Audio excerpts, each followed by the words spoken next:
Que no sea el corva.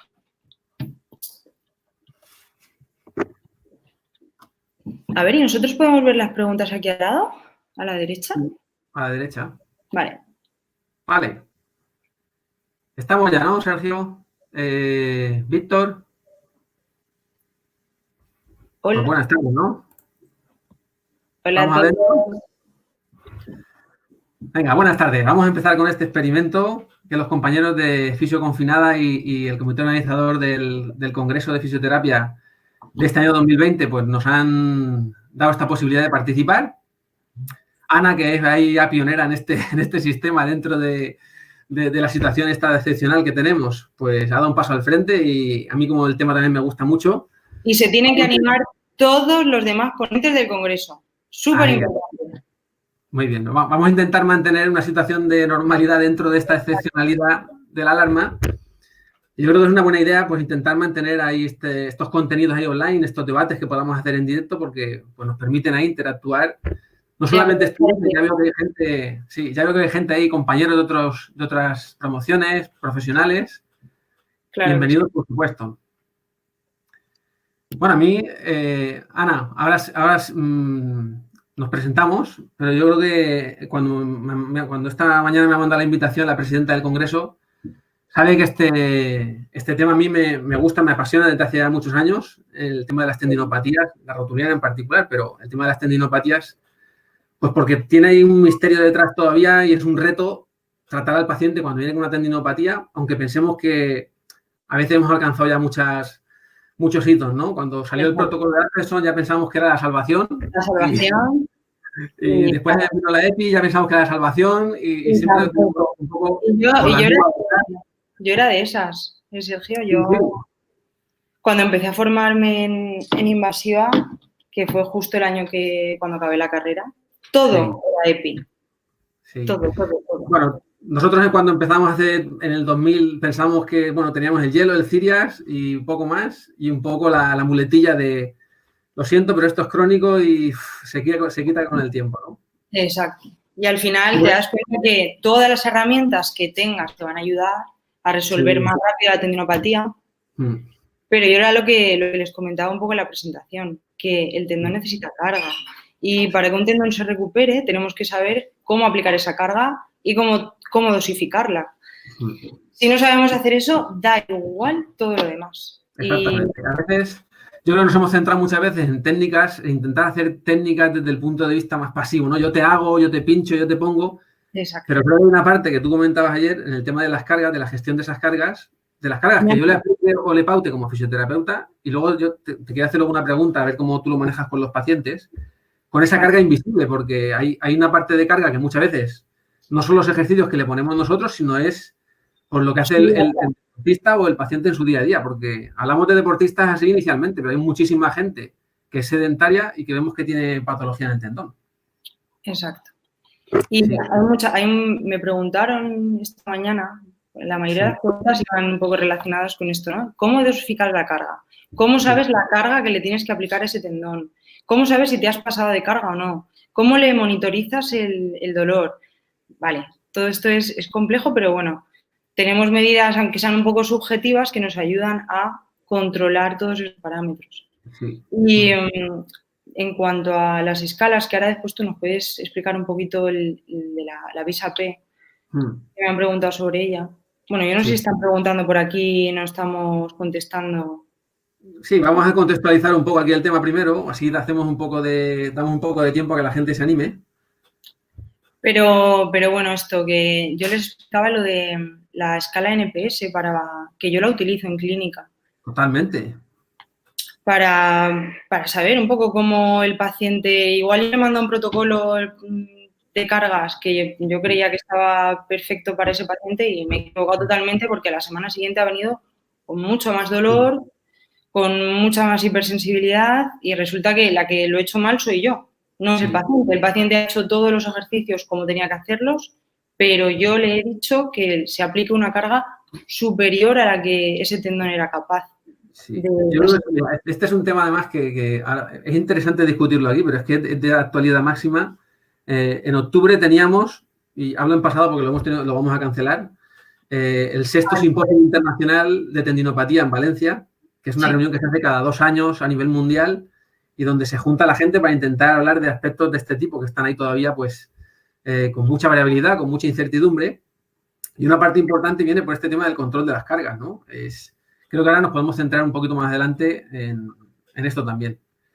La verdad es que hay muchas teclas que se pueden tocar aquí, desde el manejo en directo con el paciente en la camilla o en agudo, y después en esta segunda fase, que es pues donde más hemos pecado en fisioterapia muchas veces, de olvidarnos de esta parte y centrarnos mejor en el tratamiento de camilla, que no ha estado mal, pero que no era lo único, ¿no? No es realmente lo que... Y querer quitar el dolor con tecarterapia, con ondas de choque, con EPI, con punción seca, con neuromodulación, con acupuntura, y al final dices, ostras... Sí, hay una cuestión clave.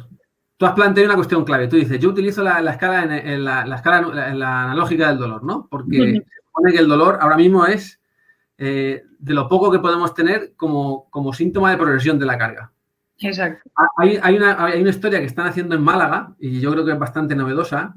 Antonio Cuesta Vargas, si hay mucha gente que a lo mejor le suena, que lo tiene ya, un dispositivo para intentar medir la tensión del tendón en vivo. Y lo ha presentado hace poco en un encuentro ahí tecnológico en Málaga, de la cátedra que tiene discapacidad, y lo iba a presentar también ahora en octubre en Valencia. Yo creo que es interesante, pero todavía están a nivel experimental, yo creo, y que para llevarlo a nivel de paciente todavía quedará un poquito más. Pero bueno, sería una de las primeras cosas para medir el tendón, la carga del tendón. Nos ayuda tanto. Sí.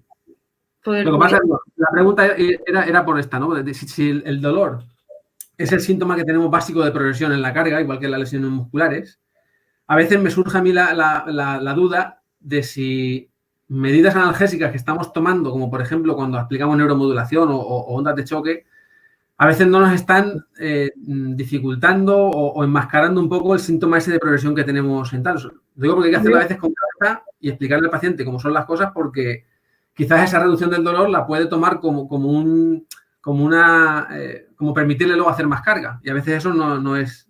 Que es lo que pasa casi siempre, porque al final cuando viene la consulta, apliques la técnica que apliques, lo que quieres es provocar una analgesia, sea como sea. O sea, vas a provocar un cambio aquí, a nivel central. Y ese cambio puede confundir al paciente y, pues bueno, si se encuentra mejor, ¿qué va a hacer al día siguiente?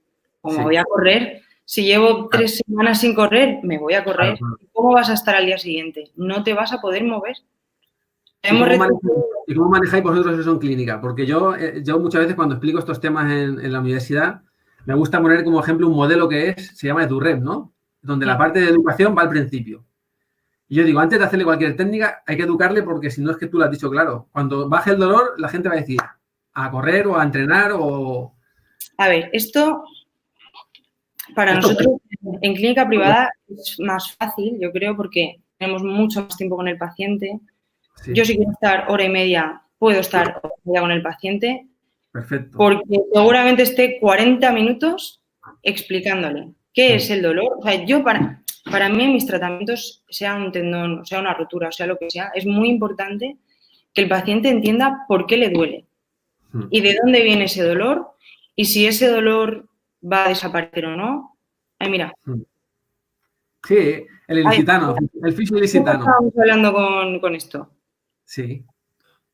Que mucha gente quiere de la terapia de hands-on, ¿no? De que le toques y de que le hagas cosas y que a veces le puede chocar, pues que tú le mandes a hacer, por ejemplo, un trabajo pues, como el que pusiste, ¿no? De HSR y que diga, encima, tengo que pagar porque haga ejercicio, ¿no? Claro. Y, pues bueno, al paciente le tienes que hacer, si no le gusta y si nunca ha hecho deporte, tú le tienes que hacer entender que si no lo hace no se va a recuperar, que no vuelva a consulta. Y a los pacientes se los digo así. Yo te trato. Yo te pongo 200 agujas, te hago lo que tú quieras, pero yo voy a seguir un tratamiento contigo si tú me haces caso. Y parte de ese tratamiento es que hagas estos ejercicios, que no hagas estos otros. Y si no, no hay trato, no sigo contigo. Muy bien, muy bien. Eso me gusta mucho porque el otro día en segundo en fisioterapia lo comentamos en una clase y la gente se queda un poco como sorprendida diciendo, Sergio, es un poco radical con el paciente así. Digo, es que no hay otra. O se le educa o estamos perdiendo el tiempo. Van a venir cada semana a que le pinche, a que le hagas y vamos a estar ahí metidos con la tendinopatía años. Como hay gente que te dice, llevo 3 años con una tendinopatía. Tal cual. Tal cual. Yo, y lo dije también en la ponencia, que a mí me ha llegado gente, la última paciente que tuve con una tendinopatía aquilia de 4 años de evolución, 4 años, le habían infiltrado 4 veces corticoides, tendinopatía bilateral, 4 infiltraciones de corticoides, 3 de PRP, bueno, le habían hecho a la mujer de todo. Claro, llegaba ya con un dolor que no, venía con muletas, o sea, llevaba ya 1 año con muletas sin poder andar. Y yo le pregunté, ¿qué has hecho de ejercicio? ¿Has hecho algún protocolo de cargas? No, no había hecho ni un isométrico en 4 años. Ya no te digo un excéntrico, un isométrico por la mañana para quitarte el dolor, para aliviarte el dolor. Pero eso, por ejemplo, la gente de natural no puede saberlo. O sea, a veces hay que intentar ser autocrítico y decir, pero bueno, por todos los sitios donde has pasado, trauma, médico deportivo, fisioterapeuta, nadie se ha parado a decirte, bueno, muchas veces a evaluar el tendón funcionalmente, porque muchas veces tenemos la manía de tumbar al paciente en la camilla y sí, ecografía, palpación, pero si el tendón es una estructura que funcionalmente actúa como un muelle, pues muchas veces no vemos al paciente caminar, saltar, rebotar, no sé, estas cosas, hablando del miembro inferior, me refiero. Entonces yo creo que fisiolisitano, la alianza terapéutica, por poner el resumen, es que el primer día yo pienso que hay que sentar al paciente no en la camilla, hay que sentarlo en la silla delante de ti y decirle, mira, soy Ana Santonja, soy Sergio Hernández, este es mi planteamiento, esto es lo que te pasa en el tendón, mi planteamiento es este y este va a ser mi propuesta. Si te convence bien, si no, pues a lo mejor tienes que buscarte otra persona. Exacto, tal cual. Pero, y no es un paciente que pierdes, no. Nada. No lo pierdes. Porque es que si no te hace caso, no lo vas a recuperar. Creo que la gente agradece que se lo digas, porque muy poca gente se plantea ese tipo de planteamiento terapéutico al principio. Y cuando a la gente se lo dices claro, se queda un poco como sorprendida, ¿no? Decir, oye, pues a lo mejor hay que... Lo que pasa es que a los fisios nos falta, bueno, en general, todo el personal sanitario, nos falta un poco el conseguir esa alianza terapéutica con el paciente, el cómo convencerlo o cómo integrarlo dentro del tratamiento para que realmente él se sienta con las ganas de hacer todo lo que tú le estás diciendo, ¿no? Porque a veces, no sé, como que... Hay que educarle y explicarle lo que le pasa en el tendón. Y lo que ocurre en el tendón es a veces con una diapositiva, con un modelo, con un dibujo, algo. Y que digas, esto no es... A veces la gente te busca, Ana, me han dicho, viene rebotado de un sitio. Ana, me han dicho que tú eres muy buena, que pones las agujas y que quitas el dolor. Muy bien. No te quito, arrancarte... Entra y espérate, es que ya me han hecho EPI no sé cuántas veces. Ojalá tuviéramos ese poder. Vale, yo les digo, yo no te voy a hacer la EPI mejor que los que ya te la han hecho. O sea, yo lo que voy a hacer es, pues igual, darle otro enfoque a ese tendón. Sí. Beatriz, ahora le contestamos si quieres a Beatriz, que nos pregunta qué diferencias hay entre el tratamiento con un deportista de élite y un deportista aficionado. Pero ya que ha surgido el tema de la electrólisis, por ejemplo, pues... Todos sabemos que cuando surgió el tema a raíz originalmente de José Manuel Sánchez y demás, fue un poco revolucionario, ¿no? En ese sentido, porque ya pues todo el mundo pinchábamos el tendón y todo el mundo se volvió loco y es verdad que la gente mejoraba en el dolor, pero con el tiempo nos hemos ido dando cuenta que no es la mejor solución para todo el mundo siempre, ¿no? De hecho, en algún trabajo final de grado que hemos hecho con Miriam Frances, ¿no? El año pasado, si está por ahí, buenas tardes. Pues preguntamos a la gente que si había algún tipo, y te pregunto a ti, no directamente, si hay algún perfil que sea como buen respondedor, ¿no? O mal respondedor. ¿Cuál es el que le viene bien hacer la intervención? ¿Y dónde has visto tú en tu experiencia que hay gente que cuando se la haces no da buen resultado? ¿Hay algún...? Sí, o sea, el típico deportista, ya no de élite, aficionado, que haga deporte 5 veces por semana, jugador de fútbol, de baloncesto, de tenis, me da igual, que ya le han hecho EPI, que ha tenido buenos resultados, o sea, tiene una buena experiencia con la EPI, viene y si no le haces EPI no se va a curar. Ya. Sí, arrastra yo lo tengo súper claro. Aunque le pusiera la aguja sin corriente galvánica, sí, mejoraría. Yeah. A ver, el problema de la EPI es que no hay ningún estudio aún que se haya comparado con placebo. Entonces, realmente no sabemos. Sí, pero fíjate, lo que tú estás comentando casi que no es de la EPI, es un poco de la herencia recibida de los deportistas. Es como antes con el masaje, ¿no? O el vendaje. Si siempre se lo han hecho y le ha funcionado bien, es verdad que a veces no hacerlo, pues le choca mucho al paciente. Ahí, pues los que tenéis más experiencia, estoy viendo que está Jordi por ahí también. Jordi, comenta aquí, coméntanos cualquier cosa. María Bordería está también por ahí. En fin, son cosas que a veces tenemos que luchar, pero yo pienso que es un poco la educación del paciente. Decirle, vale, pues vamos a hacer este planteamiento, pues vamos a hacer esto inicialmente, pero hay que concebir que alrededor del paciente hay que modular la carga también, incluso cuando se hace la EPI, ¿no? Pues mira, esta semana haz esto, no hagas lo otro. Eso. O cuando tú pinchas, por ejemplo, cuando pincháis, la carga antes se decía que tenía que ser casi inmediata, ¿no? Ahora se difiere más tiempo. No sé si hay consensos o cómo lo haces tú. Bueno, es que el primer día cuando aplicas la electrolisis, el paciente tiene dolor. 24 o 48 horas de dolor asegurado. Entonces yo espero 2 o 3 días a que empiece a... Es que eso no es muy subjetivo, porque no va a poder no se va a poder aplicar la carga que realmente es capaz por el dolor que tiene de la electrolisis. Entonces yo siempre les digo que esperen 3 días y les hago EPI para que empiecen a cargar. Pero ya te digo que he cambiado bastante mi forma de tratar los tendones y no suelo aplicar electrolisis, a excepción de algunos casos en los que hay alguna calcificación blanda intratendón que creo que puede estar provocándole parte de ese dolor. Me ha pasado en tendones tibial posterior con un hueso accesorio, que tiene una doble inserción y ese hueso accesorio está irritando mucho al tendón, pues bueno, con calcificaciones intratendón, ahí sí que aplico electrolisis. Pero en rotuliano hace mucho tiempo que ya no aplico electrolisis. Fíjate que un poco el paradigma ha ido cambiando, ¿no? Porque al principio, cuando se estableció esto, pues el target, ¿no? El objetivo de la electrolisis era intentar pinchar ahí las zonas hipoecoicas, ¿no? Rellenar. Claro, pero luego dices, ¿qué son esas áreas hipoecoicas? Claro. Pero si es que son proteicas grandes. Muerto y que no tiene, metabólicamente no son activas y que quizás hay que centrarse, como dice la teoría del donut, ¿no? Céntrate en la parte periférica, que es la parte que está más activa, probablemente metiendo más el tema de tendón, de ejercicio, ¿no? De carga. Exacto. Entonces, al final...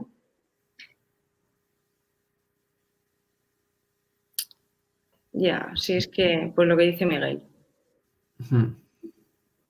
Pero bueno, es que en fisioterapia tenemos que cambiar un poco el chip todos.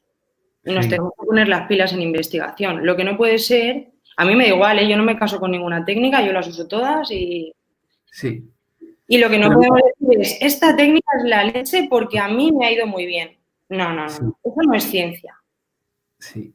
La ciencia... Tampoco podemos pasar al extremo contrario y te lo digo yo como docente en la universidad, que es un centro de ciencia y tal.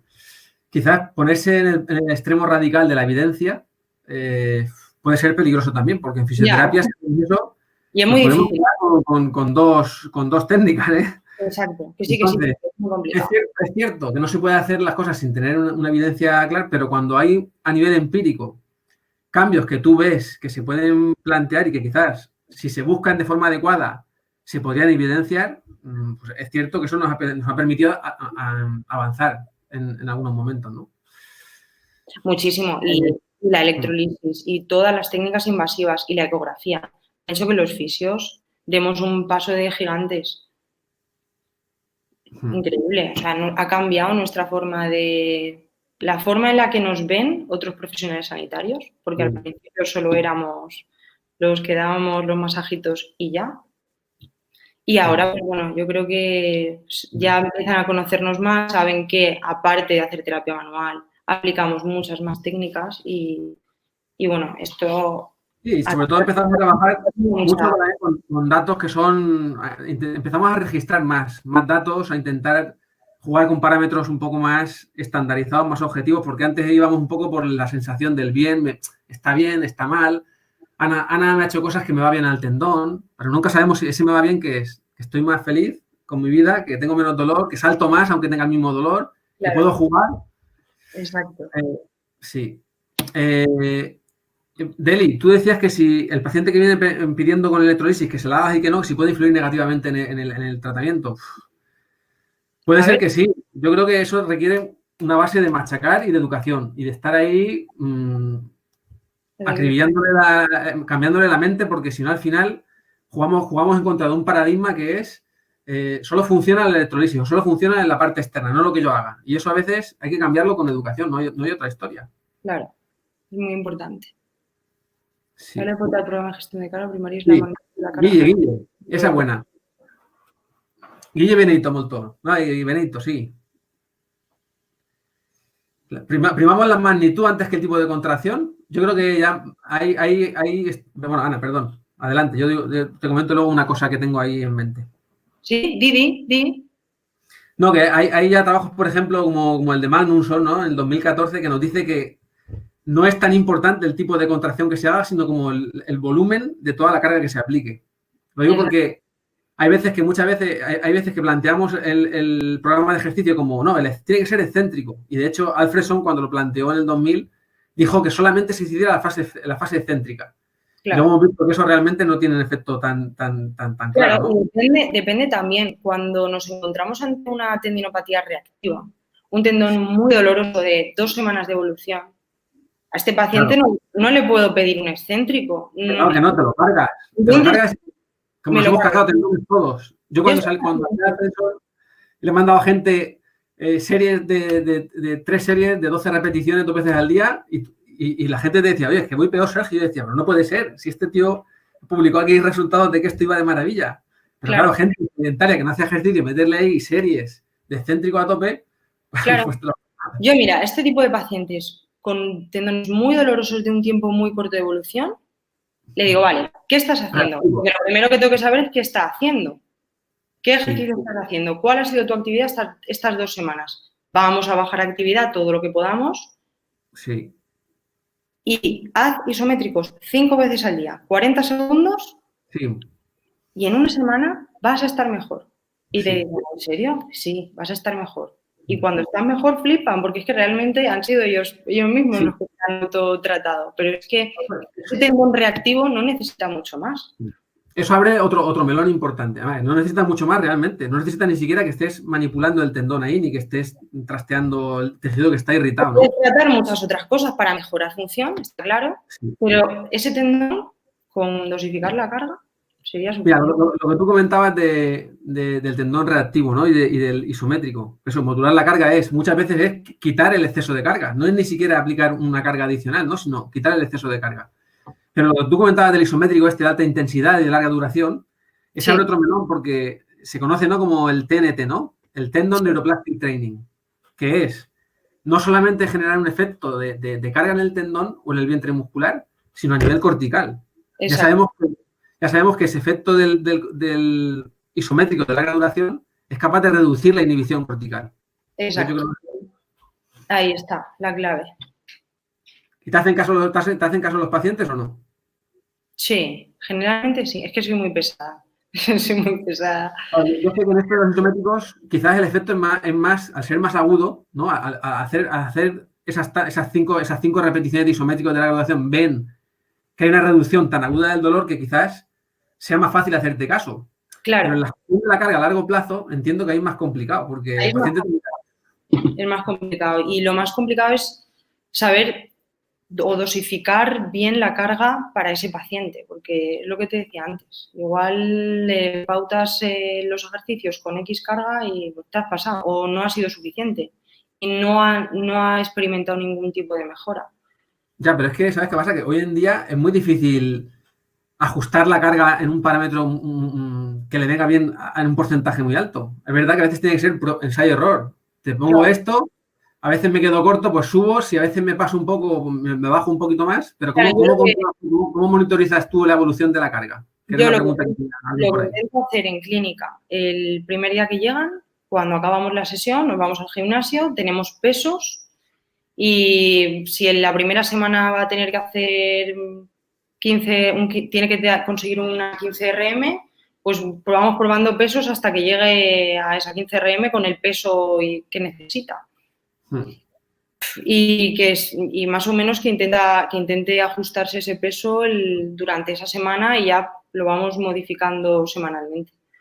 A mí me gusta añadir siempre que midan el dolor antes y después de acabar. Exacto. Bueno, aparte Y sobre todo que vean la respuesta un día después, 24 horas después de haber hecho el programa de carga. Mira, yo tengo por aquí un ejemplo, a ver si lo puedo. Sí. Gonzalo, una pregunta interesante. ¿Cómo cuantificáis el volumen de la carga? Porque el volumen de la carga luego es importante. ¿La veis por ahí? Yo les suelo dar esto. ¿Lo veis? Sí, va poniendo, eso es exactamente la EVA, ¿no? De cada... Exacto. O sea, yo aquí les pido que me apunten, por ejemplo, el lunes, ¿vale? La semana 1, que me apunten su dolor 3 veces al día. Mañana, después de haber hecho los ejercicios, a mediodía o por la noche, ¿vale? Todos los días. Pi, pi, pi, pi, pi, pi. Les suelo dar esto. Este lo tenía por ahí. Pero bueno, esto es para que se monitoricen. Uy, ¿y Sergio? Estoy aquí, no te preocupes. Que te han puesto para que se viera ahí un poco la plantilla. Pues eso, esto es una pequeña tablita para que ellos se monitoricen el dolor y bueno, yo les digo que esto me lo tienen que traer relleno. Sí. Tal cual, y si no, no es un tratamiento. Sí, una cosa interesante que yo también he empezado a trabajar desde hace un año o así. Oclusión vascular para pacientes con tendinopatía, yo creo que sí. Sí, por dos efectos. No sé si tú lo has probado o no, pero hay un efecto analgésico que sí que se nota en una parte de los pacientes. Y luego que en el tratamiento del tendón es inevitable tener que enfocar el tratamiento también a la cadena y al vientre muscular. Con lo cual, si yo puedo ganar fuerza aplicando menos carga al tendón por el tema de la oclusión, creo que hay una vía importante ahí de trabajo. Yo ves, eso tampoco no lo trabajo mucho, pero sí. Es interesante. Hay un estudio ahí interesante.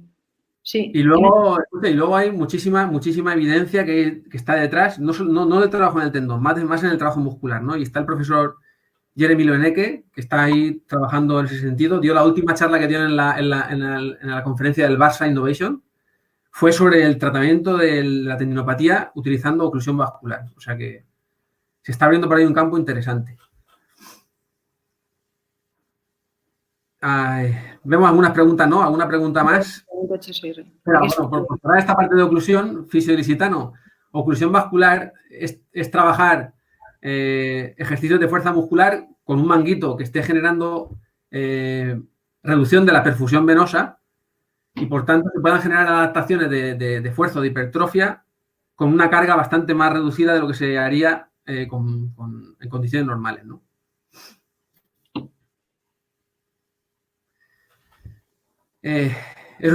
Un poco el tema de la RM, veis que hay aquí un poco de debate entre el tema de la RM y la velocidad, que muchas veces utilizan los entrenadores. Lo que pasa es que meter la velocidad, veo yo, en el tema de lesiones es un poco más controvertido, ¿no? Más complicado. ¿Cuál es la RM? ¿Cómo? ¿Cómo determináis vosotros, por ejemplo, el volumen, la intensidad, ¿no? El peso inicial con el que tienen que trabajar los pacientes?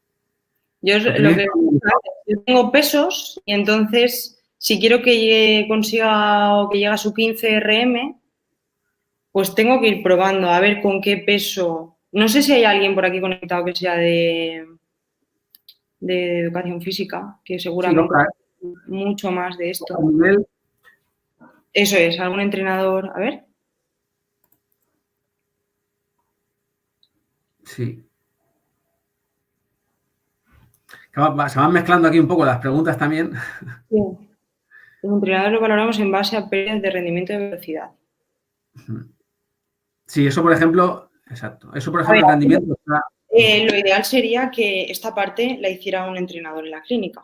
Que en clínica tenemos, pero pues bueno, a veces por tiempos es imposible. No se puede. O sea, ya no damos para nada más. Pero esta parte deberían hacerla más ellos. Lo que yo he visto, la determinación de la carga de cada uno, como hay lesión, muchas veces está en función de la respuesta nociceptiva del tendón, ¿no? Tú si vas probando pesos, como dice Ana, primero por la sensación que tenga de dolor, sobre todo a las 24 horas después de la sesión. Entonces, hay una parte ahí de probar inicialmente hasta que encuentras a lo mejor la carga inicial óptima, que después tiene que ir variando en función de esa respuesta álgica, ¿no? Que tenga con las sesiones de entrenamiento. Por ejemplo, si hoy hace los ejercicios y mañana tiene más dolor que hoy, esa carga hay que bajarla, porque nos hemos pasado. Sí, sí. Un poco con el dolor del paciente al día siguiente, lo que tú dices. Luego, lo que comenta Oscar, por ejemplo, es, claro, es interesante, y más hoy en día con la tecnología que hay de acelerometría, ¿no? Intentar mantener ahí las series con velocidad y tal, pero es que en el tema del tendón quizás a veces nos interesa someter al tendón a una tensión, ¿no? Un parámetro que utilizamos muchas veces en la parte de regeneración tendinosa es el time under tension, ¿no? El tiempo que está bajo tensión el tendón. Entonces, muchas veces la velocidad en las fases, sobre todo iniciales, no nos serviría ahí muchas veces como guía principal, ¿no? Mira, pregunta Miguel que si los tendones, ¿no? Así en general, si duelen más por la mañana, por la tarde o por la noche, en general, los pacientes. Dolor tendinoso suele ser más agudo por la mañana, después de haber estado toda la noche en descarga. Los primeros pasos, sobre todo en el Aquiles, duele mucho. El rotuliano menos, pero el tendón de Aquiles duele muchísimo por la mañana. O incluso después de haber pasado 3 horas sentado en el trabajo, hasta que no caminan 20 minutitos, sí. El dolor es agudo. De hecho, es un signo, ¿no?, de irritación que se suele preguntar al paciente también para saber si la carga del día anterior ha funcionado o no. Es dolor y luego rigidez al levantarse. Exacto. Sí. Además, todos dicen lo mismo. Cuando estoy en la oficina sentado, me voy a levantar, los 40 primeros pasos, hasta que se calienta el tendón, y además lo dicen todos así. Sí. Una vez que se calienta ya puedo seguir, pero al principio es horrible. Sí.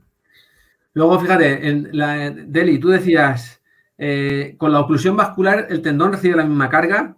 Yo creo que no, porque si estamos, por ejemplo, en la sexta semana y estamos empezando a meter pesos, podemos llegar a generar adaptaciones en el vientre muscular, no en el tendón no está tan claro, pero en el vientre muscular se pueden generar adaptaciones utilizando menos peso, menos carga externa, con lo cual se puede movilizar, se puede hacer el trabajo para generar adaptaciones recibiendo menos carga del tendón que quizás se está recuperando y está menos doloroso, ¿no?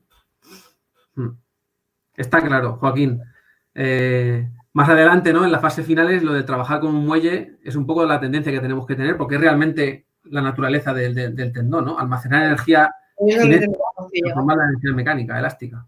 Exacto.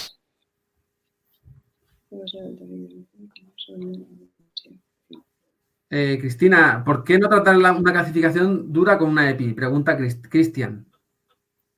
Cristian, ¿por qué no con EPI? Antes se trataba todo con EPI. Las calcificaciones duras, las blandas, las zonas anecoicas, las hiperecoicas, todo. No tiene sentido tratar una calcificación dura con EPI porque vamos a irritar muchísimo el tejido y no vamos a conseguir ningún cambio. Así, yo tengo una calcificación aquí y yo me meto con la aguja aquí, no voy a conseguir absolutamente nada. Provocarle dolor al paciente y fin. Si realmente esa calcificación que está dentro del tendón creemos que es la que está provocando el dolor, hay otras herramientas que podemos utilizar para mejorar la textura de esa calcificación y que se adapte al tejido. Por ejemplo, las ondas de choque, las focales, sería una opción. Pero fíjate que a veces nos aventuramos demasiado, ¿no?, en asignarle a una calcificación que es la responsable del dolor. Porque muchas veces... calcificación seguramente lleve ahí años, muchos años. A veces, ¿qué pasa? Que a veces, como tenemos ya ahora medios para poder ver el intratendón, lo que hay, tenemos ecografía y podemos verlo y decimos, oye, hay una alteración, hay que tratarla. Claro. Eso es otro debate que se puede abrir, ¿eh? La correspondencia de alteración estructural funcional. Total. Eso... Yo, cuando llega, bueno, no sé si Sergio, tú has visto alguna vez una tendinosis del supra con calcificaciones, mira el otro hombro que seguramente está exactamente igual y es asintomático y no duele. Totalmente. ¿Sabes? Y dices, ostras, ¿qué pasa? Si los dos hombros están exactamente igual, uno duele y el otro no. ¿Qué pincho? ¿Qué trato? ¿Qué es lo que está pasando? A ver, han preguntado algo por ahí, no... Sí, acufisioterapia dice si utilizas algún test de provocación de síntomas para monitorizar el dolor. En el caso del tendón rotuliano, yo uso siempre el single leg decline squat, la sentadilla unipodal. Pero bueno, es un test para... Bueno, si es realmente el tendón el que está provocando el dolor, pues va a dar positivo. El paciente no va a poder hacerlo. Yo rotuliano y Aquiles incluso glúteo medio, que quizás no es tan frecuente verlo, pero cada vez más, sobre todo en mujeres y sedentarias. Yo utilizo, por ejemplo, saltos, un hop También. test, salto a la pata coja, incluso en el Aquiles, con un ritmo determinado, de 25 por minuto, ¿no? Como ya tienen algunos autores recomiendan hacerlo. Son test que si intentamos mantener siempre de forma estándar, pues podemos ver la respuesta como puede ir oscilando. Incluso a veces yo recomiendo hacer una gráfica con un Excel para que el paciente lo pueda ver. Claro. Y aunque te diga, oye, pues estoy mejor o estoy peor, ¿en qué términos? Exacto. En funcionalidad, en fuerza, Porque muchas veces nosotros decimos, sí, estás mejor. Y el paciente dice, pues yo no sé, yo me veo igual. Igual realmente sí que está mejor, sí que ha cambiado. Pero si no lo enseñamos objetivamente, es complicado a veces entenderlo cuando tienes mucho dolor. Cuando el dolor va a cambiar muy progresivamente. Porque el dolor tendinoso es que nunca vamos a resolver una tendinopatía así de rápido. Los tendones se resuelven, las tendinopatías se resuelven muy progresivamente. Por lo menos en 2. Inés, y tú a lo mejor tienes experiencia, ¿no? Inés dice, las calcificaciones duras si tenemos experiencia con iontoferesis de ácido acético. Yo no lo uso, pero... No he escuchado... Pero vamos, que no nos agobiemos con las calcificaciones. Que es que calcificaciones, de verdad, miraros los hombros, las rodillas y los aquiles. Seguramente os encontréis alguna calcificación que está ahí, que está fenomenal y no va a generar ningún problema. No tiene por qué ser... Seguramente no sea el problema de la calcificación. Al final, el problema es la biomecánica general. Sí. Tenemos dolor cuando nuestra biomecánica falla. Entonces, lo que hay que hacer es readaptar ese tejido y mejorar la función y la biomecánica para que el tendón se adapte bien a las cargas. Ya está. Fíjate que tenemos aquí casi un debate paralelo, ¿no? Del tema de las cargas, la gestión de cómo ajustar la carga y tal. Sí. Sí, es más... Por ejemplo, Víctor dice, no, pues... Podéis hacer mañana un debate los que controléis más del tema de las cargas, que... Bueno, al final yo creo que es una cosa que nos implica a todos, o sea, que al final, claro, un paciente en mano... Un debate de esto que es muy, muy interesante. A mí me interesa mogollón, ¿no? Sí, pero mira, yo comparto lo que dice Óscar, pues yo a veces lo he intentado utilizar, ¿no? El intentar regular la carga a través del carácter del esfuerzo, ¿no? Que es un sistema aquí de estimación más subjetivo.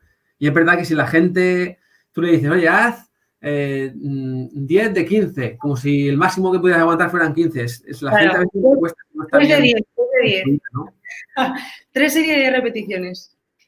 Sí. Esa es la que más se usa. Sí, y luego, pues, es verdad que yo creo que al final llegarán el tema de la acelerometría, ya hay, ¿no? Ya hay muchos dispositivos que se utilizan en rendimiento y en salud cada vez más, pero en el tema del tendón, como está el dolor muchas veces interfiriendo en la progresión, yo creo que todavía puede ser complicado estandarizarlo. Sí, es complejo. Para mí es lo más difícil. Muy bien, esto se anima, esto está animadona. Esto está bien, me gusta. Sí, ves por ahí. Dentro de los pacientes que tú ves mucho Aquiles rotuliano, por lo que has estado comentando. ¿Ves alguna tendinopatía también que sea así más inusual, ¿no? O más extraña? Hombros también supongo que verás un montón. Hay muchísima tendinopatía del manguito rotador, tibial posterior. Lo que pasa es que ahí yo tengo mis dudas de que en el manguito rotador, por ejemplo, aunque luego haya que hacer una reeducación muchas veces con cargas, que la etiología sea también por una mala gestión de la carga, o si más bien por la biomecánica o incluso por factores que muchas veces desatendemos, ¿no? Como la parte Yo ahora... metabólica, ¿no? La parte metabólica y demás. Yo en los hombros ahora mismo la parte estructural me da lo mismo, me da igual cómo esté ese hombro, porque habréis visto todos los que estáis aquí, señoras de 70 años sin tendón de supraespinoso, porque ya no está, con un tendón del supraescapular que da pena y que te dicen, ay nena, pues es que me duele un poquito cuando hago esto, y tú, pero ¿cómo es posible? ¿Sabes? O sea, ¿qué le pasa? Le molesta un poquito. Y luego te llega gente con una desestructuración parcial de las fibras superficiales del supra que no pueden mover el hombro, con una espalda así y con un deltoides así. Entonces ahí, ¿qué pasa realmente? ¿Qué ¿qué tratas o cómo lo abordas? Pues yo ya no trato tanto la estructura en sí, sino que intento mejorar la función y la biomecánica. Aquí sí que uso mucho la neuromodulación, y va súper bien. Tanto para mejorar el dolor como para mejorar los patrones biomecánicos. Y además, el paciente lo nota en el momento. O sea, acaba la sesión y la mejora es momentánea. A ver. Aguda. Tendría eso, bueno, yo también veo que también abre un poco, porque que la mejora momentánea aguda sea más clara, está bien, pero luego hemos dicho que la progresión de la carga, puede ser comprometido si Yo te digo del hombro. Del hombro, vale. Del hombro. Sí. No. En mi hombro inferior no me pasa. En el hombro creo que ahora hay un debate que tiene que englobar la biomecánica compleja que tiene esa por eso decía que es muy... Es que te encuentras todo. Hay 1000 tipos de lesiones y cada paciente siente el dolor de una forma y yo qué sé, es complejo. Para mí es lo más... Me gusta mucho tratar hombros, pero a veces confunde un poco la sintomatología del paciente con lo que ves en la imagen, con... Sí. De hecho, muchas veces lo que acompaña lo que genera a veces la tendinopatía, muchas veces, como dice Joaquín, puede ser probablemente una alteración en el control motor, que pueda proceder de una lesión dolorosa y tal, y que como pasa en las lumbares, ¿no? Hay una pérdida realmente no de fuerza, no de tal, sino de la conexión o de la sincinesia más neurológica del movimiento, y que quizás haya que atacar ahí. Si no es la herramienta más que el trabajo activo. Es que a veces, si no hay trabajo activo, no hay mejora en el control motor. Está clarísimo. No hay hombro que consiga recuperar si el paciente no hace ejercicios de control motor, de estabilidad escapular, de mejora de la función. O sea, no. Por mucho que te hagas. Si no hay trabajo activo por parte del paciente, no vas a hacer nada. Hay recomendaciones, Dani, a la pregunta de Dani, ahora vamos, Deli, si quieres, a la pregunta de Dani, dice, a la hora de cambiar de etapa, por ejemplo, de isométrico a concéntrico, ¿cuántos días debería mantenerse la EVA estable o baja en un paciente en un test de carga antes de dar este paso? ¿Cuál es tu experiencia si hay o si se lo mandas al paciente? Un isométrico o concéntrico. A ver, yo en las primeras fases, o sea, si me llega un paciente con... ¿Estamos hablando de una tendinopatía degenerativa? Sí, ¿no? Supongo. Vale. O reactiva sobre degenerativa. Vale. En una tendinopatía degenerativa, yo empiezo siempre con isométricos y añado los excéntricos y los concéntricos todos a la vez. Lo que monitorizo es sigo el protocolo HSR casi siempre. Casi siempre. Monitorizo el dolor. O sea, realmente lo bueno del protocolo HSR es que, pues bueno, trabajas el tendón de forma isométrica, excéntrica, concéntrica, lo haces todo en el mismo protocolo. Por eso es superior, o ha demostrado ser superior a otros protocolos. No sé si hay una recomendación que hacen los australianos, ¿no? Y lo recogen los profesionales de Barcelona. Dice que no se podría progresar, ¿no? De una fase a otra o de cambiar la carga si no hay 2 días de estabilidad en la escala EVA. Sería una guía ahí un poco genérica por intentar asegurarnos que la carga que hemos aplicado no esté superando el umbral de aceptación. Claro, es lo que decíamos antes, lo medimos, el dolor se monitoriza diariamente. Entonces, si a mí el paciente me escribe y me dice, oye, Ana, que es que con los ejercicios que hice ayer yo hoy no me puedo mover, me muero del dolor. Vale, pues hay que bajar la carga. Por eso que la monitorización es diaria. Entonces, si se tiene que cambiar, se cambia y se bajan las cargas y ya está. Pero los ejercicios se mantienen. Mira, una pregunta que es, y aquí voy a hacer un poco también una llamada de atención a que no solamente fisioterapia lo que importa, ¿no? Dice Miguel Delicado y Quique, ¿no? ¿Hay inflamación en el tendón? Plasca. Una pregunta que hemos ido subiendo, bajando, diciendo que no, luego que sí. De hecho, teníamos 2 de las 5 ponencias plenarias que teníamos previstas en el simposio internacional, 2 eran con respecto a ese tópico. En si había inflamación o no hay inflamación. porque no hay... Bueno, perdón, adelante tú si quieres, si tienes ahí comentarios. La fase reactiva solo, la tendinopatía reactiva, las primeras fases, sí que existe, sí que parece que haya una fase inflamatoria. Sí. Pero en una tendinopatía degenerativa no. O sea, las primeras fases, las fases iniciales, sí que hay una liberación de células inflamatorias y mediadores inflamatorios. O sea, ahí existen citocinas proinflamatorias. Sí, pero claro, yo lo que yo tengo entendido también es que no compartidas al 100% con una reacción inflamatoria clásica de una E15 o de una herida. Exacto. Se mezcla un poco ahí la parte un poco más neurogénica y la parte más bioquímica. Claro. Se liberan citocinas proinflamatorias, hay interleuquina, factor de necrosis tumoral, factor de necrosis endotelial vascular. Las interleuquinas liberan sustancia P. O sea, sí hay una inflamación, pero como un poco atípica, ¿no? Yo creo que sí. Por lo menos la información que yo también tengo hasta este momento es que al principio se dijo que en una tendinopatía ya no existía inflamación, que eso no era tendinitis. Luego se ha recuperado, ¿no? Y de hecho hay algún artículo interesante que pone el time to revisit, ¿no? De inflammation en el tendón. Tiempo de revisar el tema de la inflamación porque no es tan fácil, tan claro. Y yo creo que a medida que avanzan un poco las técnicas de valoración realmente de lo que hay dentro del tendón, pues se siguen conociendo cosas nuevas que luego modulan todo el resto de las técnicas. Por eso decía que a veces, en este simposio que os decía, es interesante a veces no conocer solamente la parte terapéutica de qué técnicas se hacen, sino qué pasa dentro realmente del tendón. Porque muchas veces no hay una información tan clara de lo que ocurre dentro del tendón a nivel bioquímico, genético, etcétera. Claro, yo me acuerdo cuando estuve haciendo un curso con Jill Cook en Fuengirola hace unos meses y le pregunté, pero ¿por qué duele el tendón? ¿No? Y me dijo, no lo sé, ni lo sé yo, ni lo sabemos, nadie sabe por qué duele el tendón. Eso no te lo puedo contestar. Y yo, joder, ¿sabes que esta mujer me está diciendo esto? Si alguien pregunta esto, no podemos contestar.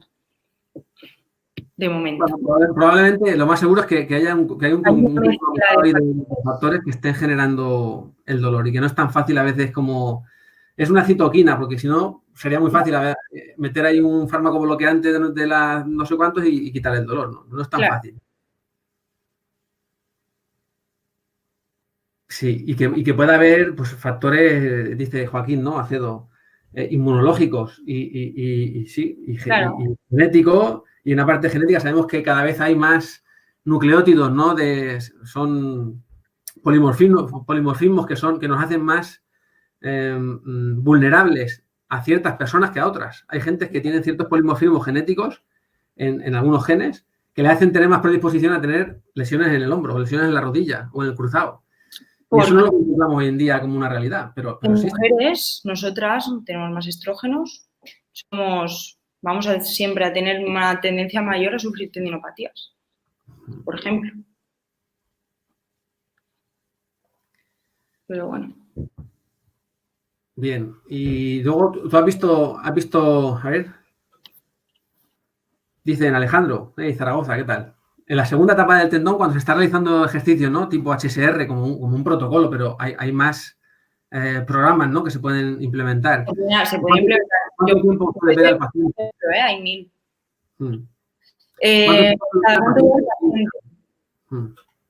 Bueno, si empieza el paciente hoy conmigo, yo lo veré la semana que viene y si todo va bien, no lo citaré hasta dentro de un mes. O sea, no los veo todas las semanas, a no ser que, bueno, ese paciente necesite o tenga déficits funcionales que yo quiera tratar o quiera mejorar con neuromodulación o con otras técnicas de terapia manual y lo tenga o lo quiera ver con más frecuencia, pero no son lesiones que trate con mucha frecuencia. Espacio bastante los tiempos porque necesito que el tendón responda a los ejercicios que tiene que hacer y necesito tiempo, necesito semanas. O sea, no voy a ver un cambio de una semana a otra, ni de ahora a un mes, no voy a ver casi ningún cambio. Y tampoco vamos a ver ningún cambio en ecografía, ¿eh? Que esto es otra cosa importante. Hay quizás en ese periodo, sí es verdad que sí que nos haría falta algún, y hay alguna experiencia por ahí ya, ¿no? Pero sí que nos haría falta algún método de monitorización de la adherencia que tiene el paciente a las recomendaciones, al ejercicio o al protocolo, ¿no? que tú comentabas. Si en ese mes no tenemos alguna señal, no damos señal de vida, yo creo que es aconsejable estar muy encima del paciente durante el proceso de rehabilitación. O sea, si no es en consulta, pues hablar con él todas las semanas, con él, con ella, todas las semanas. Luego cada vez hay más, y supongo que cada vez hay más plataformas, ¿no? que nos permiten hacer una interacción online, ¿no? Como la que nos ha forzado esta situación, a tener que la gente registre lo que está haciendo, hacer un chat de este tipo, monitorizar la escala EVA en cada sesión, no sé, creo que puede ser ahí también un apoyo importante a lo que uno prescribe, ¿no? Luego en la consulta. Hay gente que tiene ganas de cena, la cena de gala. Joder, ojalá, ¿quién la pillara? La podemos hacer aquí. Sí, esta es buena. Cada uno desde casa, oye, no estaría mal. Sí. Bueno, gracias a esta a iniciativas de este tipo, ¿no? Que nos permiten mantenernos ahí un poco en el perfil científico académico. Claro que sí. Sí. ¿Por qué creéis que la rotura, Jordi? ¿Por qué creéis que la rotura de 4 manguitos y rotura de bíceps tienen la movilidad completa si no quedan tendones?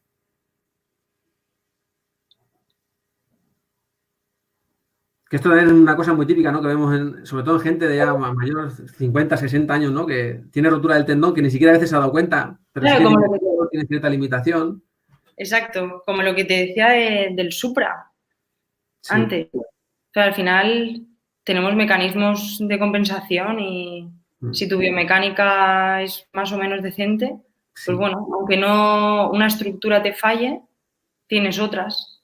Pero luego hay preguntas que se quedan en el aire, porque claro, ¿por qué esto si pasa en el Aquiles duele muchas veces? ¿Y por qué muchas veces en el manguito rotador, pues nada? O en el bíceps a veces se nota un cric ahí, que la gente nota que se le baja ahí en la porción larga, pero no tiene un dolor ni... Es qué pasa en los tendones de carga. Claro. ¿Qué pasa ahí? Claro, pero la otra pregunta, que ahora parece que nos centramos mucho en los tendones de carga, pero ¿y en los de no carga? Por ejemplo, en el epicóndilo, ¿no? O por ejemplo en el hombro, ¿en esos qué pasa?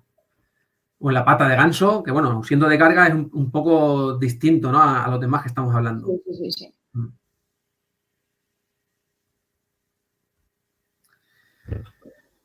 Bueno, Ana, yo creo que estamos ahí, nos estamos ganando la cena, ¿eh?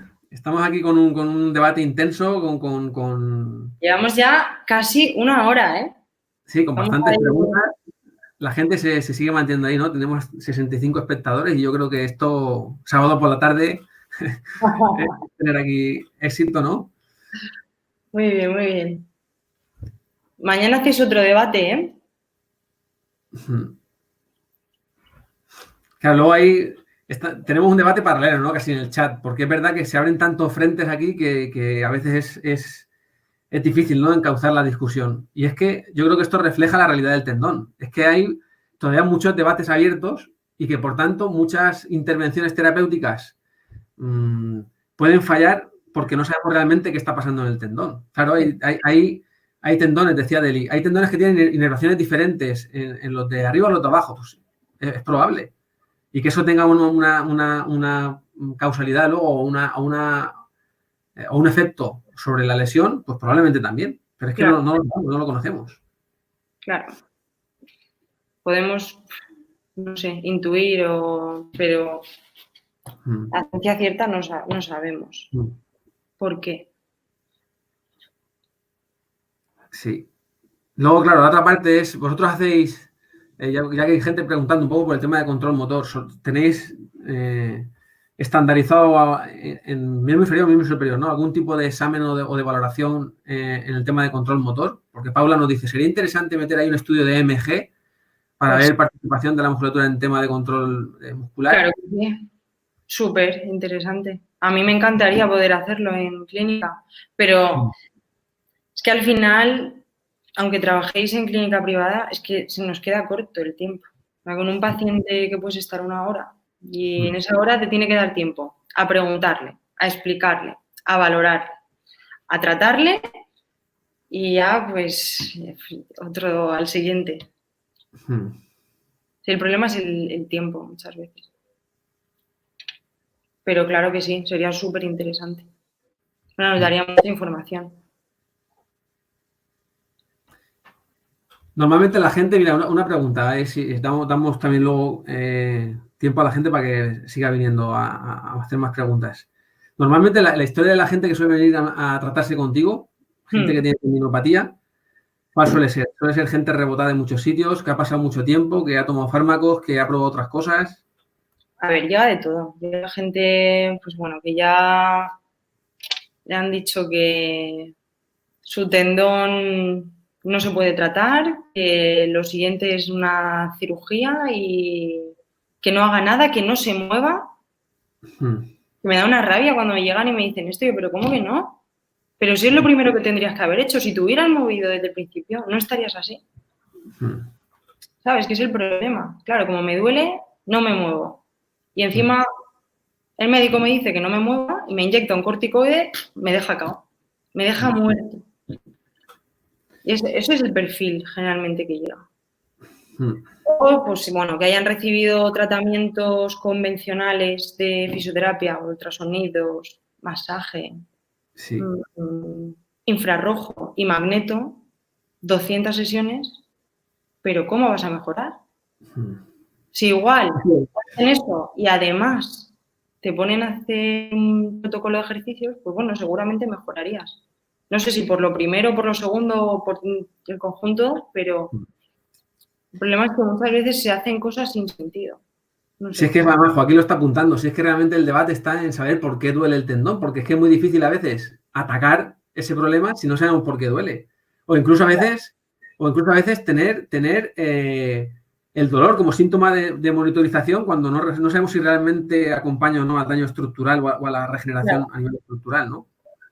Claro, sí, es que no lo sabemos, no sabemos qué es lo que pasa. O sea, al final es un conjunto de los problemas biomecánicos del propio paciente, más la hipersensibilidad que hay a nivel central.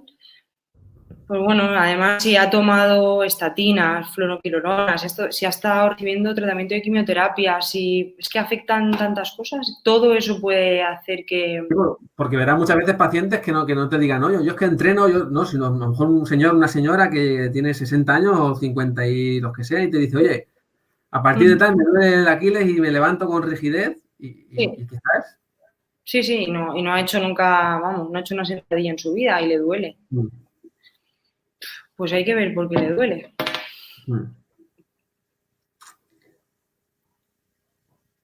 Mira, Dani, dice, cuando un paciente acude a una revisión de una tendinopatía en la que la carga ha sido ya bien tolerada y que está progresando bien, ¿qué otro tipo de terapia sueles utilizar? O si sueles utilizar algún otro tipo de terapia o... Si ya está bien, o sea, si está más o menos bien, ¿no? Ya está en una fase casi recuperada. Neuromodulación aplico casi siempre. Tecarterapia también la utilizamos bastante en clínica y, bueno, terapia manual y sobre todo. SIS, todo lo que sea para mejorar la función, mejorar el patrón biomecánico, mejorar las fuerzas.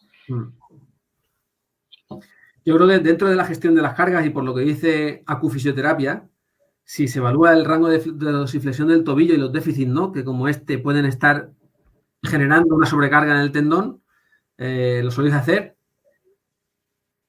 Sí.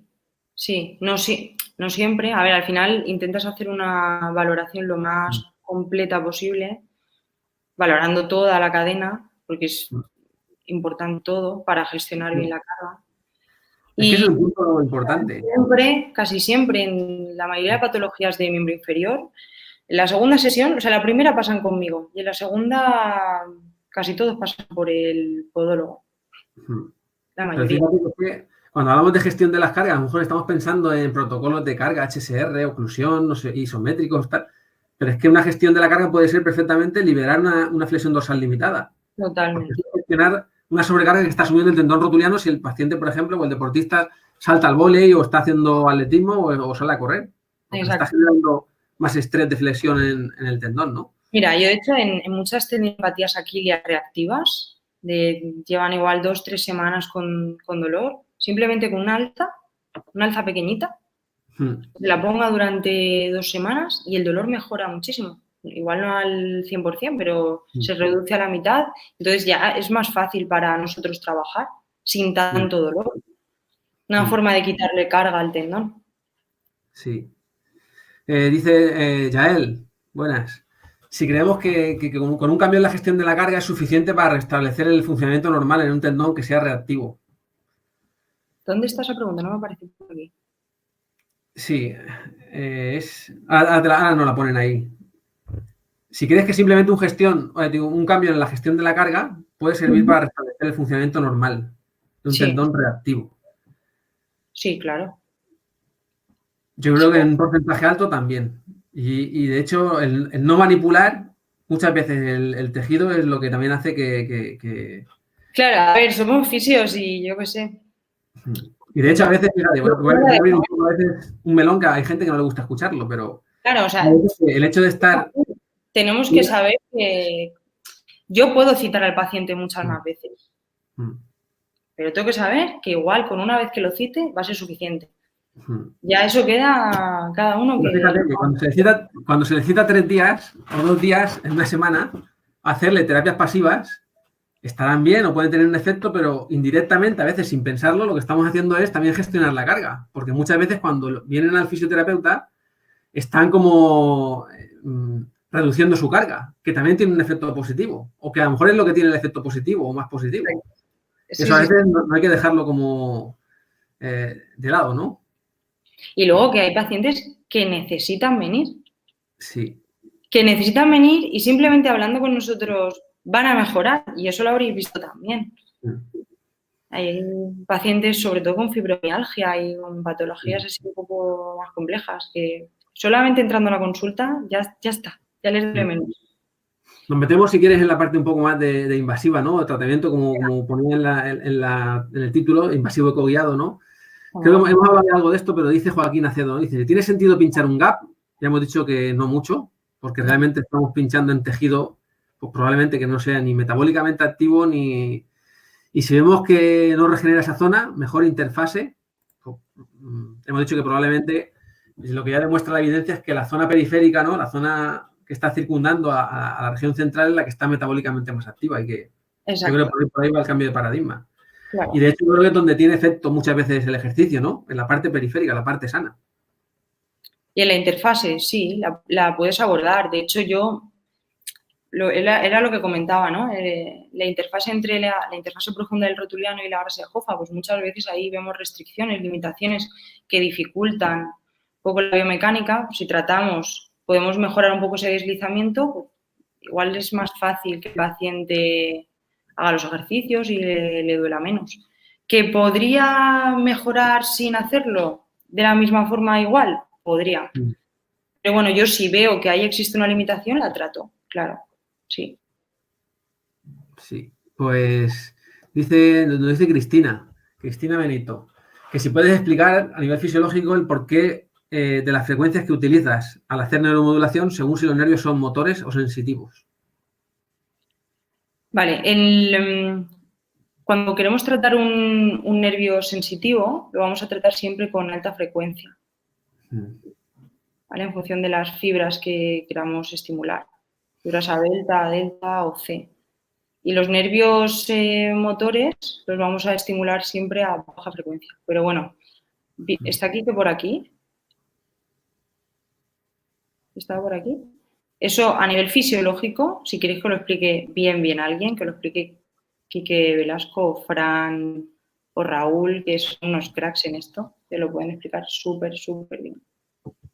Yo ahí no estoy tan metida en esto. Pero vamos, que os lo puedo explicar que flipáis. Oye, a la hora de mandar un ejercicio, cuando el paciente tiene dolor, dice Lorena Pérez, ¿hasta qué punto dejaría de ser beneficioso el aguante de ese dolor? En un paciente con tendinopatía, claro está. Vale.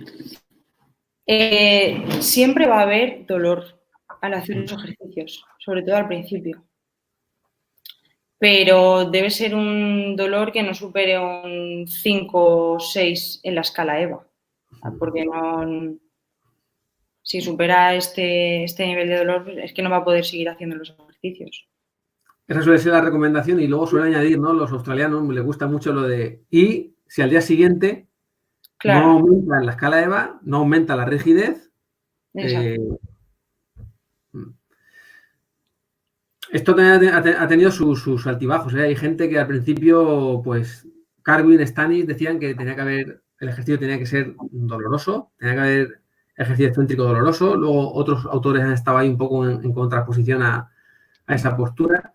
Pero volvemos un poco al meollo de la cuestión. Si no sabemos por qué duele exactamente la tendinopatía, pues estas hipótesis son un poco fluctuantes.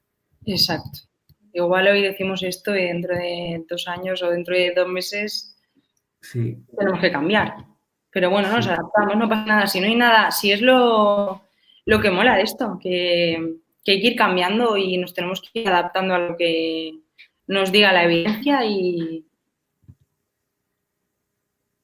Pero siempre, fíjate, más que la evidencia, yo creo que aquí ahora tiene un papel fundamental la ciencia básica más que la ciencia clínica, porque la ciencia básica es la que nos va a dictar qué tenemos que atacar, ¿no? Por si se aclaran con respecto al tema de la inflamación, con respecto al tema inmunohistoquímico, con respecto al tema tisular, ahí es donde realmente vamos a tener respuestas para saber si lo que hacemos pues tiene más efecto, menos efecto, o que estamos dando en parte en la diana. Bueno, probablemente con el ejercicio, con otras técnicas y tal, estamos dando en la diana, pero parcialmente y un poco a ciegas. Es mi impresión. Sí, totalmente. Sí. Pero yo lo pienso en clínica todos los días. O sea, digo, ¿por qué este paciente sí mejora y este otro paciente que es del mismo perfil le está costando más? O no consigo que tenga la adherencia que me gustaría o no sé. Sí. Pero es complicado, no lo sabemos. Oye, Miriam, Francés, nos pregunta por recuperar la pregunta de la neuromodulación, ¿no? Que si solo modificaría la frecuencia o qué pasa con la intensidad, la onda de pulso y tal. No, hay que modificar todos los parámetros. Claro.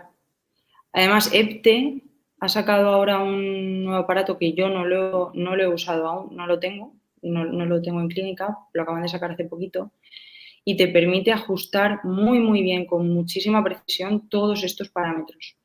Yo utilizo en clínica, ahora mismo el que tengo, es el Acuten Selito, el pequeñito, que me permite ajustar intensidad y frecuencia únicamente. No me permite ajustar todos estos parámetros, pero para hacerlo perfecto, con el dispositivo de EPTE se puede ajustar todo esto muy bien. Pedazo de mesa redonda. Esto nos ha visto en un congreso, una mesa redonda de 1 hora y 10 minutos. Y qué alegría ver cómo la gente se anima ahí un poco a participar y a preguntar, porque pues la verdad es donde está muchas veces lo interesante, ¿no? ¿Y qué está metiendo? De los debates. Sí. Bueno, si te parece, vamos a ir cerrando, aunque vamos a dejar paso, ¿no? a que la gente ponga ahí sus últimas intervenciones, pero si tuvieras que hacer algunas recomendaciones a nivel global a la gente, ¿no? Que pueda tener en cuenta a la hora de abordar un paciente con tendinopatía, así como los puntos o highlights que puedas destacar en tu experiencia. Para tratar una tendinopatía, en general, primero, valorar bien al paciente, hacer una valoración completa, preguntarle por el dolor, tipo de deporte, nutrición, medicación que haya podido tomar, cómo ha aparecido el dolor. Hacer muchas preguntas del dolor para entender bien o intentar entenderlo lo mejor posible, aunque ya hemos dicho que es muy complejo. Pero bueno, cuanta más información tengáis, más fácil va a ser el camino a la hora de tratarlo. Una vez que hayáis hecho toda la batería de preguntas, hacerle la exploración.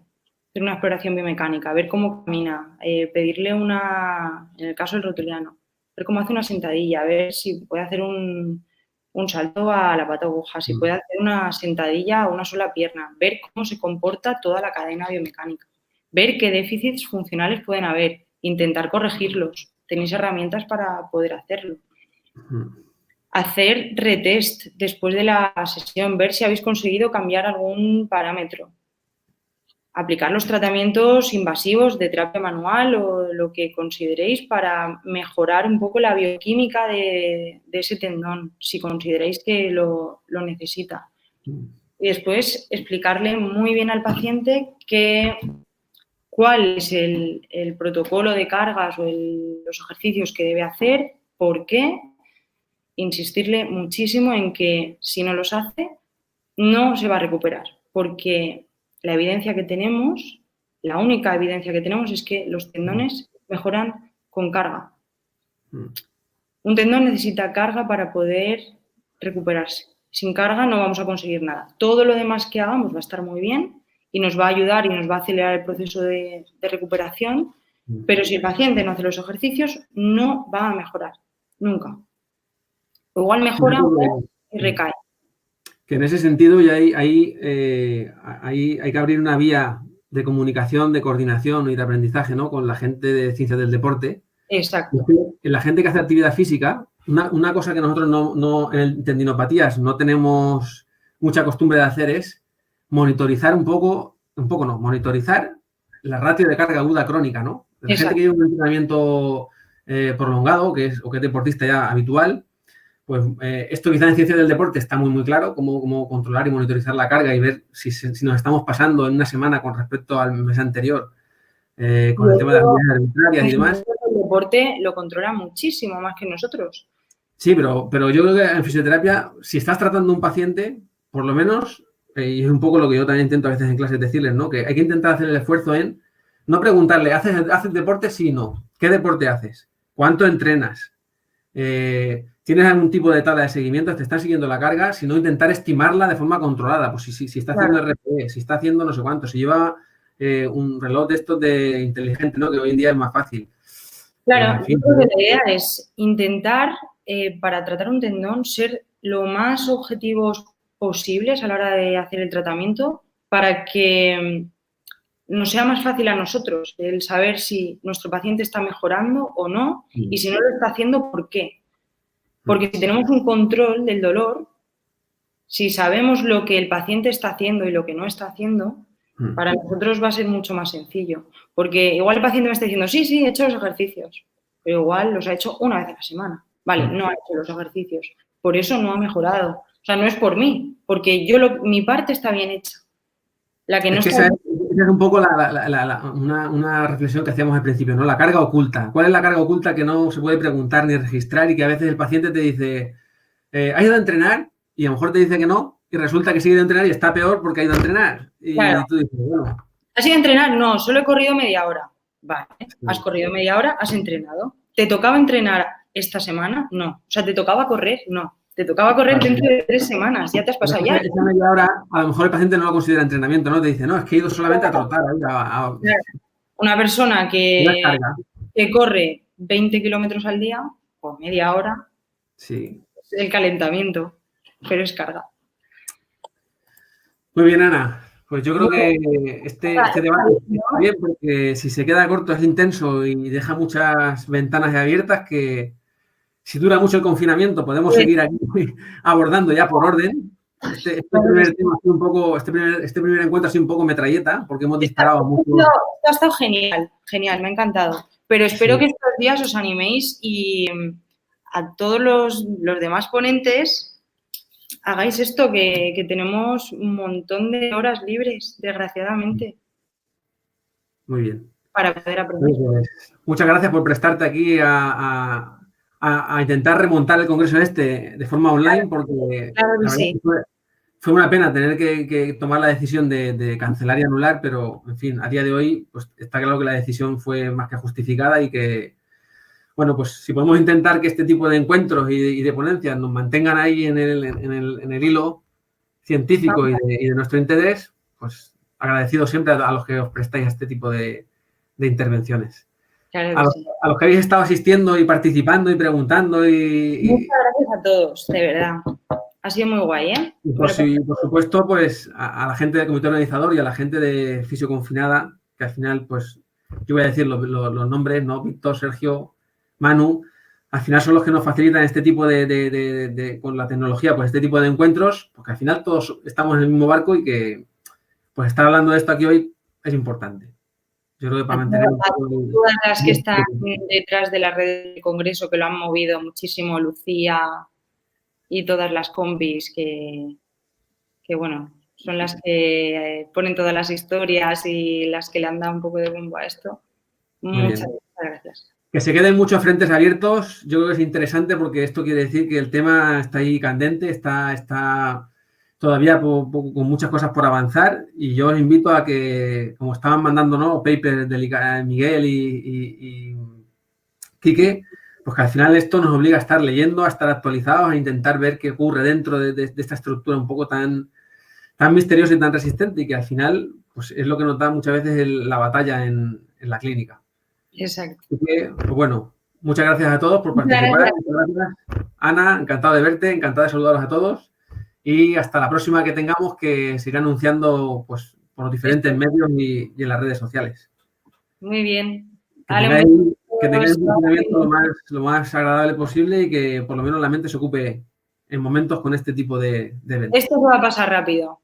La cuarentena la tenemos ya casi lista. Venga. Adiós, que vaya.